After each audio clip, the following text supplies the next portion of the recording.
Road to 2009, rangkaian program yang dikembangkan bagi para decision makers sebagai wadah penyampaian berbagai isu menyangkut pemilu. Program-program syarat mutu ini turut didukung oleh berbagai lembaga dan organisasi kredibel seperti KPU, LSM lokal dan internasional, partai politik, lembaga intelektual dan lembaga riset. Saksikan Road to 2009 hanya di QTV setiap hari jam 6 sampai 7 pagi, Suara Channel jam 9 sampai jam 12 malam. Pemirsa, kembali kami lanjutkan program Mimbar Hukum dengan tema Solidaritas Korps. Narasumber yang ada di studio yakni Dr. Margarito Kamis. Beliau seorang akademisi hukum dari Universitas Hairun, Ternate, Maluku Utara. Dan Dr. Jazuni, beliau adalah seorang praktisi hukum. Nah, saya lanjutkan kembali ke Pak Jazuni. Pak Jazuni, tadi dari tataran yang tinggi, Hakim Agung, ya, solidaritas korpsnya seperti itu. Tapi juga ada kan kasus-kasus yang terjadi di bawah, yang mulai dari bawah solidaritas korps seperti itu. Kalau di atas saja sudah terjadi, apalagi di bawah. Artinya misalnya aparat kita yang dipersenjatai dengan uang dari pajak rakyat, itu bisa sesama aparat saling berantem hanya karena membela temennya yang kebetulan satu korp, yang seperti dicontohkan Dr. Margarito. Itu sering kali terjadi. Nah, ini kan negatifnya begini nih, Mas. Bagaimana? Negatifnya agak begini kan. Ya katakanlah yang di bawah-bawah ini ya, katakanlah di level Polres lah, katakanlah begitu ya, atau di level Polsek lah begitu ya, yang anak buahnya atau Polsek anggota oknum atau apalah yang namanya itu melakukan satu kekerasan atau apa ya, kekerasan lah gitu ya terhadap rakyat atau masyarakat, lalu ini dilaporkan ke atas. Nah, semangat korps bisa diartikulasi oleh pimpinan, apakah itu Kapolres atau Kapolda, dengan memberikan laporan terus ke atas yang bagus. Nggak benar dong, itu korban yang salah, misalnya anak buahnya nggak salah, gitu, atau oknum polisi ini nggak salah karena begini. Nah, ini kan, ini kadang-kadang ini semangat korps yang kayak begini ini nggak masuk akal nih. Tapi saya kira ini bukan sesuatu yang sulit ditemukan dalam kehidupan berhukum kita gitu ya. Saya kira ini mudah sekali. Apa yang ditemukan oleh dialami oleh Mas Juni di Polres Jakarta Utara beberapa waktu lalu, saya kira sesuatu yang bisa kita teliti lebih jauh, bisa kita kaji lebih jauh. Jangan-jangan memang ini merupakan implementasi atau artikulasi dari semangat korps yang sempit itu. Nah, sekarang kalau saya tanya, kenapa itu bisa terjadi? Bukankah begini, bagi seorang atasan tentu harus percaya sama bawahannya, kecuali diperiksa oleh provos kan? Ya, nah itu dia tuh kan. Nah kalau periksa oleh provos, kalau sekarang anak-anak diperiksa oleh provos, tapi kalau korbannya nggak dipanggil sebagai saksi dalam pemeriksaan itu, kita bisa apa? Kita mau tahu apa itu dia formulasi pertanyaan dan segala macam, kita bisa apa gitu?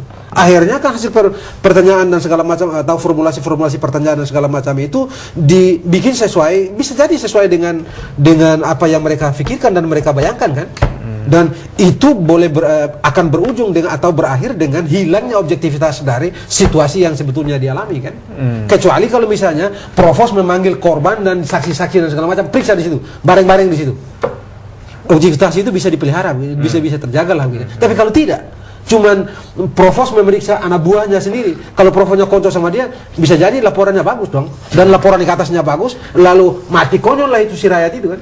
Saya kira bukan sekedar solidaritas korps dalam pengertian yang seperti itu sangat mungkin terjadi. Tapi di sisi yang lain, orang yang punya kesalahan yang sama atau melakukan kesalahan yang sama cenderung untuk saling melindungi satu sama lain, karena kalau saya tidak melindungi Anda sementara saya punya kesalahan dengan akan Anda, bongkar juga. Anda akan bongkar kesalahan saya.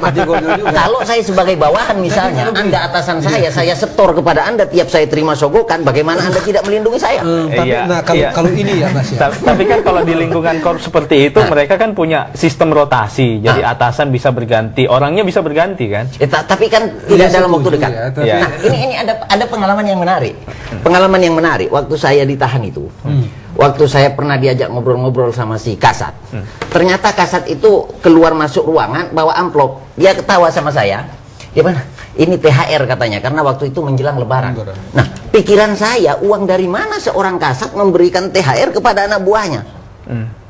Saya belum Nggak habis pikir gitu ya? Nggak habis pikir itu. Uang dari mana itu? Seorang kasat memberikan THR kepada anak buahnya.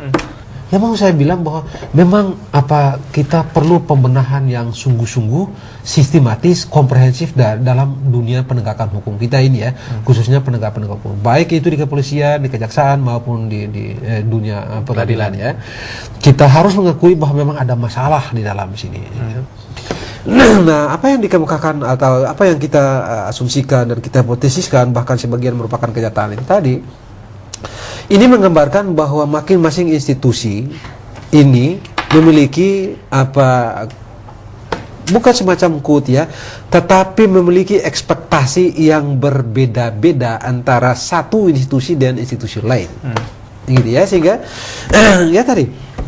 Nah, ekspektasi ini bisa jadi baik buat dunia penegakan hukum, bisa jadi pula tidak baik buat dunia penegakan hukum.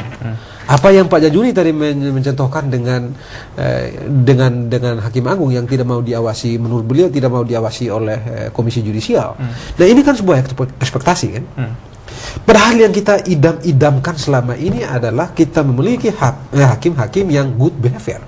Bukan cuma good idea, tetapi good behavior. Dan itu dari awal, dari proses rekrutmen. Dari rekrutmen dan segala macam dan itu juga harus diikuti dengan pengawasan. Nah, kalau tidak ada tetapi akhirnya yang kita alami sekarang ini adalah Komisi Yudisial dipangkas kewenangannya untuk tidak boleh mengawasi hakim-hakim agung. Nah, ini yang mau saya bilang bahwa ekspektasi institusional itu menjadi penghambat terhadap penegakan hukum sekurang-kurangnya dalam kasus potong ini. Institusinya udah begitu, pribadinya. Nah, Pak Jasuni, kalau tadi kita bicara tentang hakim, polisi, jaksa, solidaritas korpsnya seperti apa? Kalau di advokat bagaimana? Kalau di advokat mungkin sesama advokat yang akrab solidaritas muncul, tetapi tidak dari profesinya, dari pertemanannya. Advokat yang satu dengan advokat yang lain itu cenderung bersaing. Solidaritas itu relatif tidak ada, apalagi di advokat kan bukan terima gaji dari institusi tertentu misalnya. Cenderung persaingan yang ada, bukan solidaritas. Tapi ketika saya mengalami penahanan yang menurut teman-teman juga sangat janggal, solidaritas dari beberapa teman banyak. Mereka advokat, tetapi saya melihat solidaritas lebih kepada pertemanannya. Bukan karena asosiasi advokat? Bukan, walaupun dari asosiasi juga ada yang datang. Oh, begitu ya. Menarik ya, di dunia advokat malah seperti itu ya. Apakah itu berarti nilai-nilai solidaritas masih kurang dan perlu dibangun lagi, Pak? Tidak juga. Saya melihat solidaritas itu adalah sesuatu yang alami, tidak perlu dibangun. Selama kita merasa punya perasaan yang sama, kepentingan yang sama, ide-ide yang sama, solidaritas akan muncul dengan sendirinya.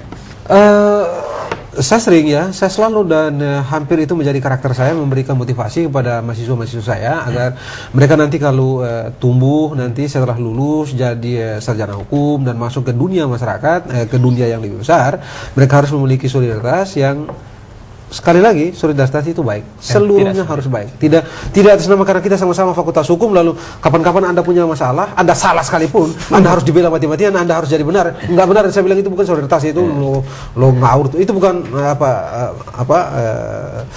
solidaritas itu. Bukan begitu caranya ya. Sebagai sesama alumni katakanlah atau sesama alumni sebagai daerah, Anda susah ya, yang baik itu ya kita susah dalam arti natural, itu kita bareng-bareng kita gotong royong menyelesaikan itu, that's okay.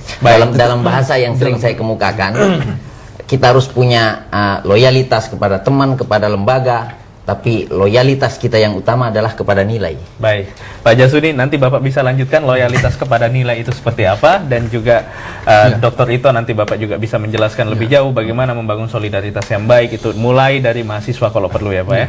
Dan pemirsa, kami akan kembali setelah Anda menyimak beberapa informasi yang berikut ini. Tetaplah bersama kami.